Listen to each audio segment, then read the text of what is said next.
Hi friends, welcome back. तो अभी हम देखने वाले हैं जिस उम्मीदवार के मोदी ने पैर छुए उसने तो इतिहास ही रच दिया। मोदी जी ने पैर छुए, गलत तो नहीं लिख दिया। उम्मीदवार ने मोदी जी के पैर छुए होने चाहिए, मोदी जी ने उसके पैर छुए। ये तो कह रहे मोदी जी ने पैर छुए। चलो देखते हैं यार, ये तो कोई अलग ही बात लग रही है। तो वीडियो शुरू करते हैं, पर वीडियो शुरू करने से पहले अगर आपने नया चैनल फिल्मी रिएक्ट उसको अभी तक सब्सक्राइब नहीं किया तो वीडियो को रोक के पहले नीचे डिस्क्रिप्शन बॉक्स में जाके उस चैनल के लिंक को क्लिक कर लो और वहां जाकर जो है सब्सक्राइब का बटन को क्लिक करके सब्सक्राइब कर लो उस चैनल को। अब मजे लेते हैं। पता है एक्चुअली में खुशी डबल ट्रिपल हो रही है क्योंकि उम्मीद नहीं थी। सच बता रही हूं, बिल्कुल उम्मीद नहीं थी। चाहे दुनिया भर के लोग बोल रहे हो, एग्जिट पोल बोल रहे हो, मेरे को उम्मीद बिल्कुल नहीं थी। मैं मतलब खासकर जैसे दिल्ली के लोगों और खासकर जब घर का पता चला कि भैया घर में भी जो वर्कर्स आते हैं, मेड्स आती हैं, सब आती है, वो भी कह रहे हैं कि हमने केजरीवाल को देना है। मैंने कहा लो गई भैंस पानी में। पर यहाँ पे तो भैया भैंस तैर के मजा ही आ गया। तो चलो वीडियो शुरू करते हैं। मोदी जी ने किसके पैर छुए? कौन है? जिस उम्मीदवार के खुद मोदी ने छुए पांव, उस बीजेपी उम्मीदवार का क्या है हाल? जी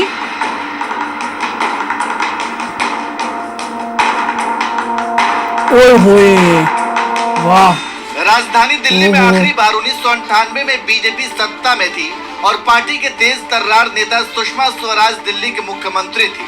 लेकिन साल 1998 में हुए चुनाव में कांग्रेस ने बीजेपी को हराकर सत्ता हासिल की, तो उसके बाद 26 साल तक बीजेपी दिल्ली की सत्ता में नहीं आ सकी। यही वजह है कि सत्ता का सूखा दूर करने के लिए बीजेपी ने जहां धुआंधार चुनाव प्रचार किया, तो वहीं दूसरी तरफ खुद पीएम मोदी ने ताबड़तोड़ रैलियां की। 29 जनवरी को करतार नगर की एक रैली में तो पीएम मोदी ने बीजेपी उम्मीदवार के पैर भी छू लिए थे। ऐसे में सबसे बड़ा सवाल ये है कि जिस उम्मीदवार के पीएम मोदी ने पैर छुए, उस उम्मीदवार का क्या हाल है कौन? पहले तो ये बताओ, कितनी बारीक है मोदी जी ने, बाय गॉड। और अपने से छोटी उम्र। करतारपुर की रैली में पीएम मोदी ने मंच पर ही जिस बीजेपी उम्मीदवार के पैर छुए, उस उम्मीदवार का नाम है रविंदर सिंह नेगी, जिन्हें बीजेपी ने राजधानी दिल्ली की पटपड़गंज विधानसभा सीट से चुनाव लड़ाया था, जिनके लिए चुनाव प्रचार करने खुद पीएम मोदी गए थे और इसी दौरान मंच पर ही उनके पैर छूते हुए नजर आए थे। आज आखिरकार देश के प्रधानमंत्री माननीय नरेंद्र मोदी जी आज दिल्ली में पहली सभा संबोधित करके गए और पहली सभा में उन्होंने साफ कह दिया है, झुग्गी बस्तियों में जो आजकल भ्रमित करा जा रहा है, इन लोगों को आजकल बोला जा रहा है कि झुग्गी तोड़ी जाएगी भाजपा आएगी, तो साफ कह दिया है मोदी जी ने, ऐलान कर दिया है कोई भी झुग्गी कहीं नहीं टूटेगी और जहाँ झुग्गी वहाँ मकान का सपना। मोदी जी ने बोला है कि हम लोग घर देने वाले लोग हैं, हम घर तोड़ने वाले नहीं, अगर इल्लीगल बनाए तो तोड़ो, ना है। आपका मकान वही जहाँ झुग्गी है वही मकान बनेगा आने वाले समय में और सारी सुविधाएं सुख सुविधाएं वहाँ पे होंगी। आदरणीय प्रधानमंत्री जी से मिलने का मुझे सौभाग्य प्राप्त हुआ। बड़ा सौभाग्यशाली हो कि आज मैंने प्रधानमंत्री जी के पैर छुए, तो उन्होंने पैर छूने के लिए मना किया, काफी मना किया। तो भाई हमारे तो भगवान है, भगवान जब कभी कभार दिखते हैं भाई भक्त तो पैर छुएगा छुएगा। मैंने चरण छुए, उन्होंने जवाब में मुझे मना किया, काफी मना किया, तो फिर भी मैं चरण छोड़ लिया उनके। तो आज बड़ा अच्छा रहा, प्रधानमंत्री का आशीर्वाद मिला, सब लोगों को आशीर्वाद मिला और प्रधानमंत्री जी ने कह दिया है दिल्ली में आपदा हटाओ। बीजेपी ने रविंदर सिंह नेगी को आपको आपदा बोलते हैं। ये वो सीट थी जहां से लगातार 3 बार पूर्व डिप्टी सीएम मनीष सिसोदिया चुनाव जीत रहे थे, लेकिन इस बार आम आदमी पार्टी ने सिसोदिया की सीट बदलकर उन्हें जंगपुरा से लड़ा दिया था। तो वहीं पटपड़गंज से अवध ओझा को आम आदमी पार्टी ने टिकट दिया था, लेकिन जब चुनावी नतीजे आए तो अवध ओझा चुनाव हार गए। पटपड़गंज सीट के नतीजे, आप उम्मीदवार अवध ओझा चुनाव हारे, बीजेपी उम्मीदवार रविंदर सिंह नेगी जीते, कांग्रेस उम्मीदवार तीसरे नंबर पर रहे। बीजेपी उम्मीदवार रविंदर सिंह नेगी पहली बार बड़े नंबर पे से चुनाव जीते, लेकिन इसके बावजूद 28,000 से हारे नजर आए और जीत के बावजूद खुद आप उम्मीदवार अवध ओझा के पास गए, उन्हें अपना भाई बताकर मुलाकात की। कुछ ही महीने पहले आम आदमी पार्टी में शामिल होकर राजनीति में उतरे अवध ओझा पहली बार पटपड़गंज सीट से चुनाव लड़े थे और पहला ही चुनाव हार गए, लेकिन इसके बावजूद अवध ओझा ने कहा कि वो अगला विधानसभा चुनाव भी इसी सीट से ही लड़ेंगे। आपको आपको सीट में जीत नहीं मिला सर, क्या वजह से? ये मेरी व्यक्तिगत हार है, मैं लोगों से कनेक्ट नहीं कर पाया, मेरे पास कम समय था। एक महीने में मैं जितने लोगों से कनेक्ट कर पाया उतना वोट मुझे मिला, तो ये मेरी व्यक्तिगत हार है। दिल्ली में आम आदमी पार्टी की बुरी हार हो रही है, इस पर क्या? मुझे अभी इस बारे में कोई सूचना नहीं, मैं सूचना मिलने पे इसको बाइट दूंगा। बाइट दूंगा घोटाले का अभी मुझे इस बारे में, ये मेरी व्यक्तिगत हार है जिसकी मैं खुद जिम्मेदारी ले रहा हूँ और मैं हंस रहा हूँ। बने रहिएगा एकदम कल से जा रहा हूँ, पहले लोगों से मिलूंगा और अपना काम शुरू करूंगा। अगला विधानसभा चुनाव फिर पटपड़गंज से लड़ूंगा।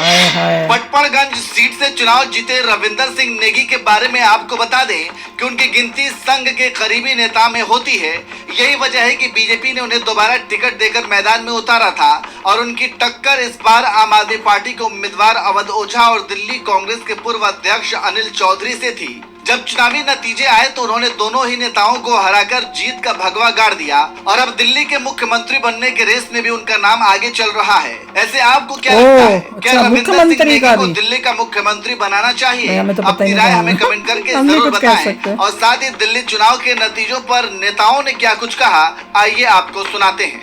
केजरीवाल ने वादा किया था कि वो भारतीय राजनीति में अमूल चूल सुधार करने आए हैं, लेकिन वो शराब घोटाले में स्वयं अपने आप को लिप्त होकर राष्ट्र के सम्मुख प्रस्तुत कर पाए।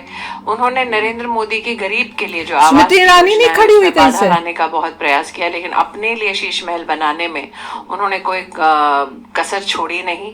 अरविंद केजरीवाल का ये वादा था कि वो दिल्ली की जनता को एक स्वच्छ और साफ और स्वस्थ जीवन देंगे, लेकिन मोहल्ला क्लिनिक में या तो ताला लगा रहता था और एक तरफ नरेंद्र मोदी जो आयुष्मान भारत का योजना का लाभ देश भर में दे रहे थे, उस लाभ से दिल्ली की जनता को अरविंद केजरीवाल अपनी राजनीति के लिए एक बाधक बन रहे थे। तो आज नरेंद्र मोदी के नेतृत्व में विकास की सभी सुविधाएं, सेवाओं को दिल्ली की जनता स्वीकार कर रही है। ये पहला कदम है जो उन्होंने गुड गवर्नेंस के प्रति उठाया है। मेरा उनके प्रति आभार और अभिनंदन। आक्रोश है भाई, जब गुस्सा है।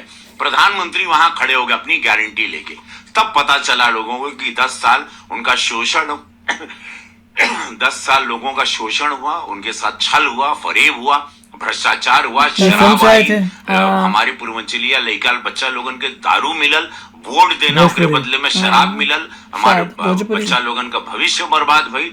आज उकर पूरा गुस्सा बाटे, उकर आक्रोश बा। पूर्वांचलिया 55% वोटर वाड़ा ने जा आज ये जोन रिजल्ट दिखा था, हम समस्त हमरे पूर्वांचलिया समस्त भोजपुरिया जहान के माई बहन के दिल से धन्यवाद दे कि एगो नर्क की जिंदगी से निकल के महादेव चाहिए आप लोग एगो स्वर्ग की जिंदगी का एहसास करवा। डबल इंजन की सरकार के साथ, मोदी जी के साथ, मोदी की गारंटी के साथ ये जीत प्रधानमंत्री मोदी जी की, भाजपा के कार्यकर्ताओं की है, जो जिन्होंने जान झोंक दिया था उस गुस्से के साथ, उस आक्रोश के साथ कि ये झूठ की गंदी राजनीति को का पतन होना इस देश में बहुत जरूरी था। मजा ही आ गया। और वो ओझा सर, सो कॉल्ड ओझा सर, मैं तो ये देख रही सोचती हूँ कि पहले तो सर बन जाते बेवकूफ बनाने के लिए, खुद ही को सर।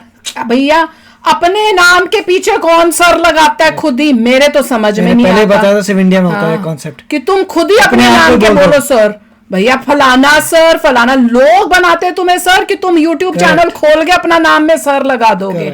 उसी से पहले पता चलता था बंदे में गड़बड़ है कि ये चला है बेवकूफ बनाने बेचारी यंग जनरेशन को, यंग बच्चों को। फिर अपना YouTube चैनल से बच्चों को बेवकूफ बना दिया पढ़ाई के नाम पे, उनके ब्रेन वॉशिंग भी शुरू कर देते हैं बीच बीच में अपने पर्सनल बातें कर करके कि चलो ब्रेन वॉशिंग करते हैं। जब पॉपुलर हो जाते हैं, दिखते हो हमारे इतने सब्सक्राइबर्स हैं, आम आदमी पार्टी जैसे लोग कहते हैं आ जाओ जी हमारी पार्टी में, क्योंकि तुम्हारे साथ तो वो बस स्टूडेंट्स भी पागल जो है वो आ जाएंगे, वोट मिल जाएगा। तो यही ओझा सर के साथ हुआ था, ओझा जी के साथ हुआ था और मेजर लॉस। और बंदा इतना चंटू है, ये उसने दिखाया, क्योंकि आगे भी आम आदमी पार्टी के साथ उसको लग रहा है कि भैया इसी के साथ रहना है, तो भैया ये तो मेरे अपने ऊपर है। और बाकी जगह जो आम आदमी पार्टी जो है वो हारी है बुरी तरह दिल्ली में, उस पर उसने कुछ नहीं बोला। वो कहता मुझे तो पता ही नहीं है। भैया तू दिल्ली में रह रहे हो, तुम्हें यही नहीं पता आम आदमी पार्टी में क्या हो रहा है? हम यूएसए में बैठे हुए, हमें पता चल रहा है कि क्या हो रहा है। रात के टाइम हमें पता चल रहा है, तुम्हारे सुबह तुम्हारी इलेक्शन तुम ही लड़ रहे हो और तुम्हें ही नहीं पता तुम्हारी पार्टी का क्या हाल हो रहा है। कमाल के लोग हैं यार।